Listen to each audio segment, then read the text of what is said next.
Everyone, and welcome to another video. So today we're just taking a look at a comment that was posted on this particular video. So the video that I posted regarding the annoying L9G bug, and this is the comment I actually received. Now, because of the length of the comment, I wanted to just make a quick video rather than typing out a lengthy reply. Hopefully that comes across and explains it a little bit easier. Firstly, I'll just read out the sections and I'll answer it as I go. This is a very confusing video to me. If I understand correctly, you have an Apple TV streaming device and a soundbar. You never showed how the streaming device was connected to the projector. You never showed how the soundbar was connected to the projector, that it lights up HDMI 1 when first powered on. So with that bit, I'm guessing you're new to the channel. So firstly, welcome to the channel. Any of my devices, when it comes to my home theater, they're only ever connected via ARC or eARC. I never use optical. So the way that this setup is connected is the Apple TV as well as any streaming devices, and this is just an advice in general, are always connected directly to whatever the audio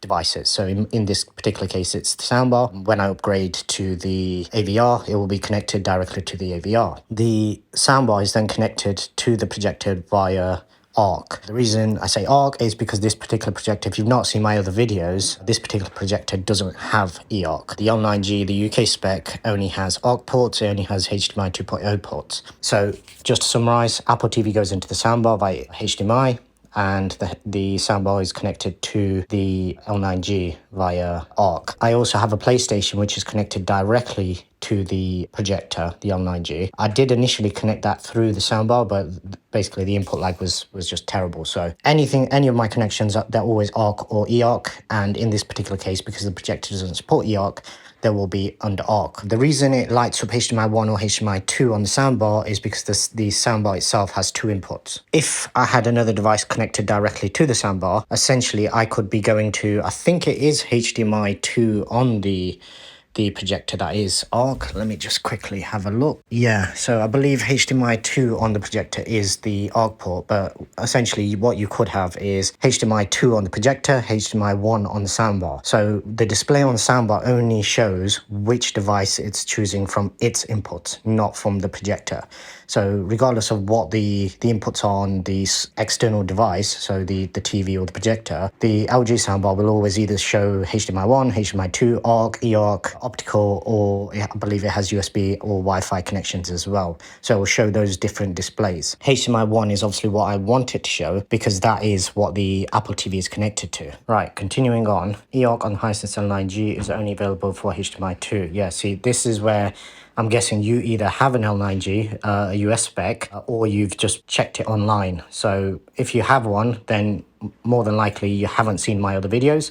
And in that case, I'd suggest that you just take a few moments, go and watch those other videos, because the reason why I'm making these particular videos is because nobody else has. Nobody has made videos showcasing the fact that unless you get the US spec, you're not getting ARC, you're not getting a lot of other functions, which you actually refer to further down, which we'll come to. I would not expect your soundbar to work properly with HDMI 1, otherwise you would need to connect, so optical, which does not support Dolby Atmos. So once again, you're referring to the US spec of the L9G, which has eARC, and you use that as the input.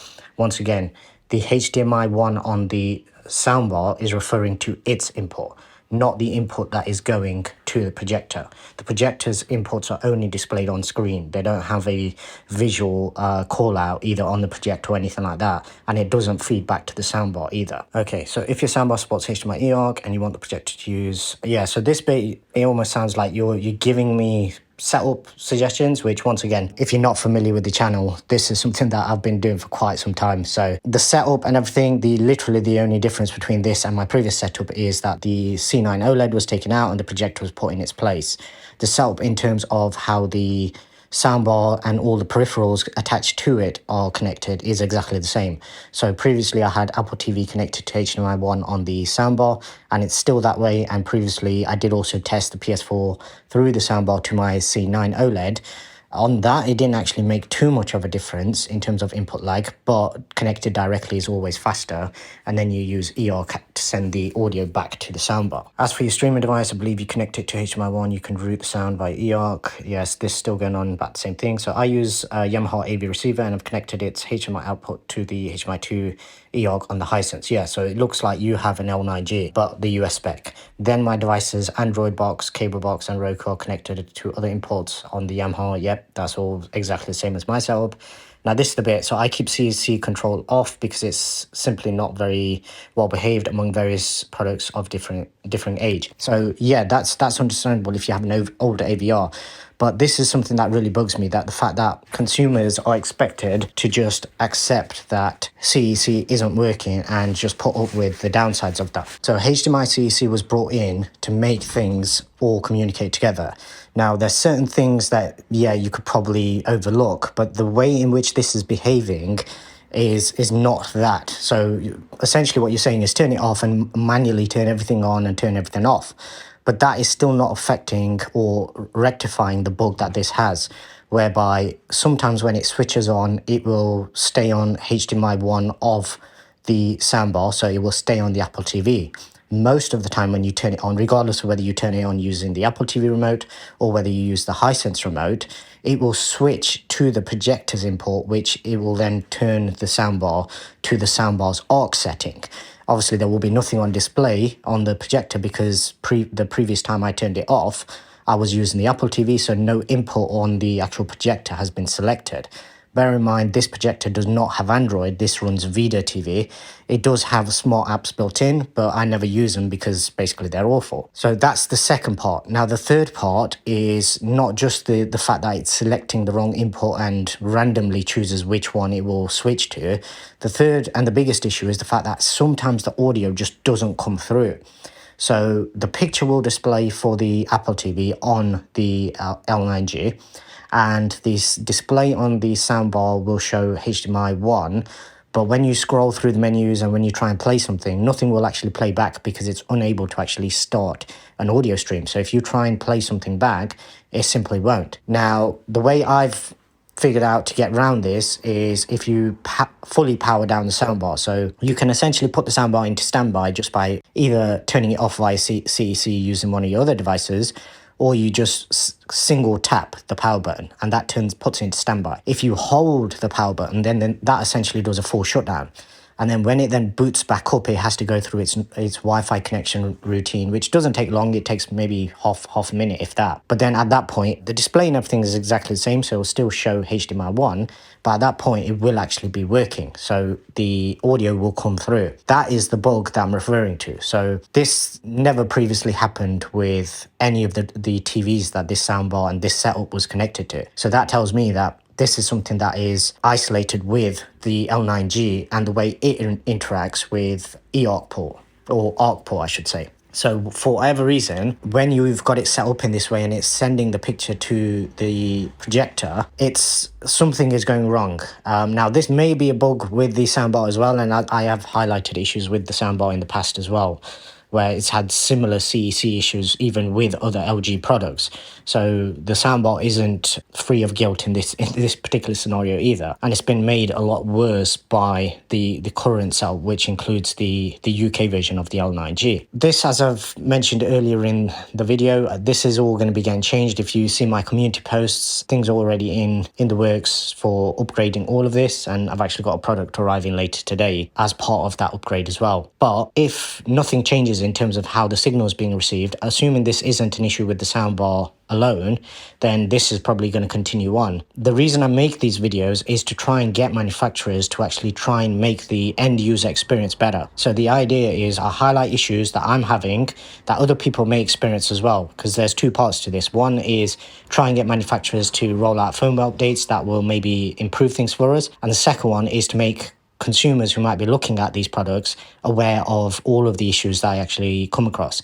Some of these things will be small to start with, so they're maybe not big enough to mention in a full review. But if they happen time and time again, and unless you film regular sort of follow-up videos on the products, which generally most people don't do with these kinds of products, you generally give it a little bit of time. Obviously, I haven't put out my full review for this projector yet. I'm still waiting, giving it a bit longer to actually digest everything that's different with this, between this and the US spec, and obviously how it performs as well. But that aside, obviously I want to try and always make the consumers aware of all of the little nitpicks and anything that may bug them and may impact their decision in the long term as well. As I've mentioned before, people are happy to actually make compromises when it comes to home theater and setups in general and products in general, but they need to do that from a basis where they have all the information. So if this is an issue that is only with the non-US version, so the one that comes with the ARC ports rather than the eARC ports, then that's pretty much, from what I've seen so far, that's everywhere except the US. So unless you're in America, everybody else is getting this spec of projector, and that means everybody is getting this end product. Obviously, that's going to be a lot of people. This may not affect everybody. This may be a bug just for those that decide to go with a soundbar setup. But as I've mentioned, soundbar setup with ultra short throws is the easiest way that you can actually go. Once you want to actually go down AV receivers and separate passive speakers, then it means a lot more work and a lot more planning in terms of all of your furniture, your setup, the height of the projector, the screen, all those kind of things. So it's not quite as simple as, oh yeah, set it up with separates. If this only affects those with the soundbar and with ultra short throws, because it's kind of like the entry level into projector screens, it's probably going to be quite a high percentage until people actually start making products that are suitable just for, or are suitable for, ultra short throws, be it really shallow speakers that still perform well. And that's obviously something that I'm going to look at in some future projects I've got coming up. If you're not a subscriber, subscribe to the channel and go watch my other videos on the L9G as well. That'll give you a little bit more context in terms of what I mean by that particular video, and it'll also give you an idea in terms of the setup as well, because obviously in this video I was kind of assuming that you've already seen those previous ones, so, or it would have at least linked to them via the cards that I normally leave in the top right. So that then gives you the context, and it saves me having to repeat the whole setup as I've done with this particular video. But yeah, this, because it was a longer comment, I didn't want to just do a reply on the comment itself, because other people might see the video as well, and then it might answer their questions as well. And once again, it just spreads awareness in terms of making everybody fully aware of the sort of little niggles that don't necessarily ruin the experience for you, but they are very, very annoying. Bear in mind that this is obviously only the first time you turn it on, and generally after that, obviously if you're using it for a longer period, then it's not going to affect you whilst you're using it. But if it does it every single time you turn the device on, then that's going to become pretty annoying over time. So that's something, they're the kind of things I like to make people aware of. Anyway, that's it for this particular video. I will obviously have more videos coming. Mondays is the day when I try and schedule all of my home theatre videos. So if you haven't already done so, please do subscribe and hit the notification bell so you don't miss out on any of those. And until the next one, thanks very much for watching.